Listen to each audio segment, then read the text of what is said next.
Hello, hello, hello, and welcome back again. I told you I had a lot to talk about. I got a lot to talk about, so I had to come back and do this real quick video. This is going to be quick because I'm getting ready to go to dinner. So, welcome to the Vita View. I am Vita, and I am the one that has a view. And today is part four. Is it part four? View number four. I'm calling them views instead of parts because it's my viewpoint. So this is view number four. And it is entitled The Blacker the Berry.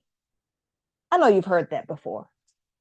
You've heard the blacker the berry, the sweeter the juice, and you hear especially women of a darker tone, darker skin tone, say, "Hey, baby, the blacker the berry, the sweeter the juice." You hear that. So there is a novel that was written entitled "The Blacker the Berry" by Wallace Thurman. I don't know, I got William from Wallace Thurman.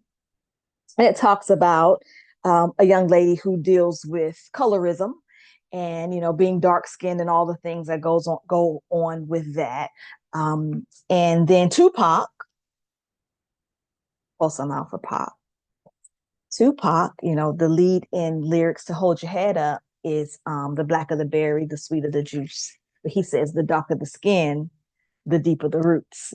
So that has something to do with the blacker the berry and the sweeter the juice. Kendrick Lamar has a song entitled "The Blacker the Berry." I'm not going to get into those lyrics because they're quite explicit, but you can go listen to it on whatever platform you'd like to. But there's always this, um, I guess, this talk around the blacker the berry, the sweeter the juice.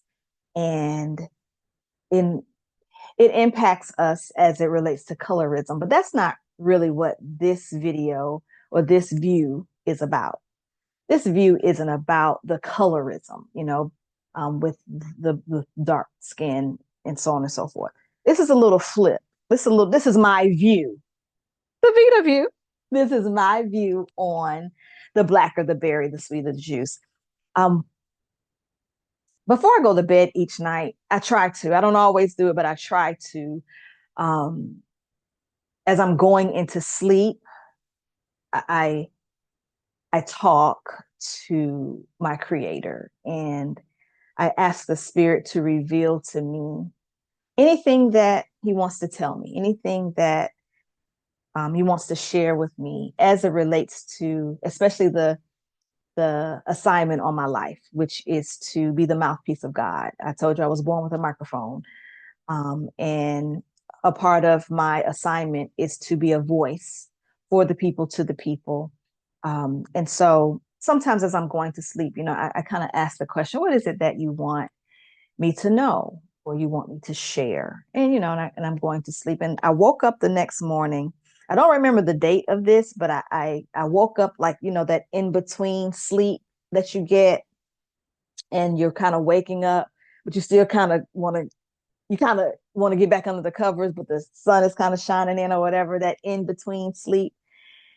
And in that in between sleep, I heard the blacker the berry, the sweeter the juice. And I was like, oh, um, and it's random, air quotes, random. Nothing is ever random in that in between sleep because that is our most connected time to the spirit. So in our sleep, in our dreams, in our waking moments is when the clarity of the connection comes through, at least for me, the clearest. So I heard the blacker the berry, the sweeter the juice. And I have this piece of paper here that I jotted down what I was hearing as I was waking up. And I jumped up and I grabbed a pen and I started to write. And it says, the blacker the berry, the sweeter the juice. They've always known that. They've tried to squeeze every drop of juice that they could from these berries, these blackberries. They have sucked every drop of nutrition that they could from these berries. They've even tried to dehydrate the berries, but the berries keep producing juice. No matter how much they squeeze, no matter how much they suck, no matter how much they try to drain the berry of the juice, the berries keep producing. They try to squeeze, they try to crush, they try to take every drop that they can, but the berries keep producing juice. They leave behind pulp, only to watch the pulp revive and reproduce and grow more berries on the vine. But now it's time for us to drink our own juice. It's time for us, excuse me, it's time for us to nourish and to quench our own thirst. You see, the juice within the berry is a producer.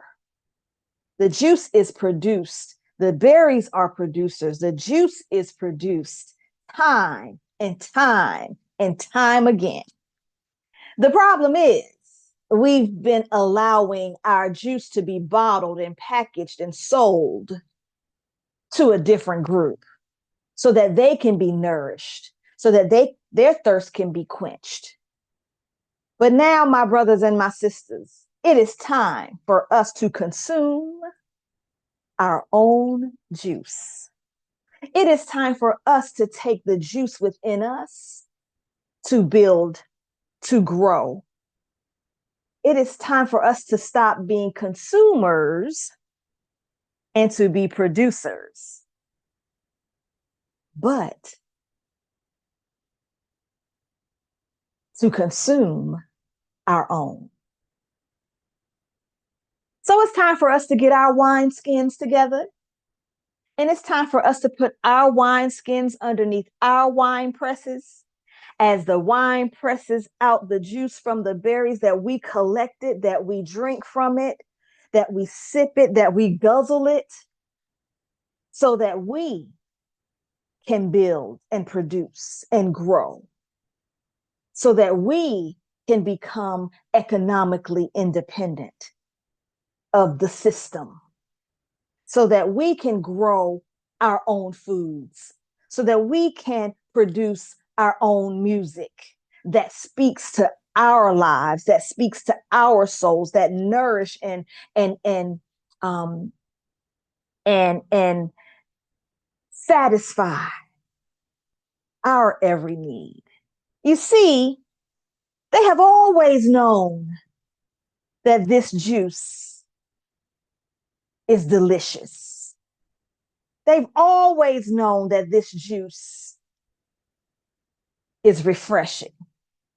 They have always known that this juice saves lives. Why do you think they drink it? Why do you think that they try to squeeze it out of us? Because they know. Because they know. And what has happened is they have exchanged our juice for theirs.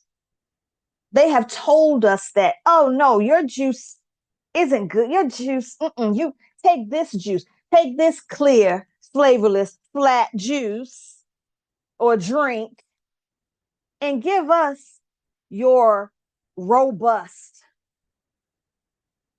flavorful, tasty, nutritious juice. But now it's time. It's time for us to educate ourselves on who we are. It is time for us to educate our children on who they are. It is time for us to reconnect to our spiritual practices and understand who our God is. It is time for us to drink our own juice. And if you can remember the story in the Bible where Jesus attended a wedding and the guests drank all the wine, the juice, and there was none left. And Mary, the mother of Jesus, came to him and said, "You got to do something about this. They've run out of wine." And Jesus was like, "What does that have to do with me?" But he told the disciples and the servants to go fill these clay jars with water. And they filled the jars with water. And you know the rest of the story. He turns the water into wine. But the kicker is this: the guests said, "Oh my goodness." The bridegroom, the family, the father of the groom, the bride, whoever was holding the wedding feast, saved the best wine for last. That gives me chills. The best wine for last. Yes, they have squeezed juice from us. But now, the juice that we produce is the best. We have saved the best for last, the best for ourselves. Yeah, they've they've they've taken they've taken juice, they've taken wine, they've taken it. They got drunk on it even. Had a good time on that juice, on that wine from these berries. But now we've taken what they gave us, given it to the master, and he is turning all of it into the best for us. So the time is now. The time is now. The blacker the berry, baby, the sweeter the juice. And the bridegroom has saved the best for last. Woo! That's all I got. That's all I got. That's all I got. So Tupac said, some say the blacker the berry, the sweeter the juice. I say the darker the skin, the deeper the roots. It's time, y'all. So I'm going to go have some dinner. I think I'm going to have me a nice little glass of wine just to remind myself of this blackberry and this sweet juice. But before I go, I want to tell you what your juice is. Your juice is your creativity. Your juice is your identity. Your juice is your connection to truth. Your juice is your connection to your creator. Your juice is the power to love yourself first and then love others. See, our juice is our superpower. Love. Love really does conquer all. So don't let them pull you into their fear-based, liquidy, white, flat, clear juice. Don't let them do that.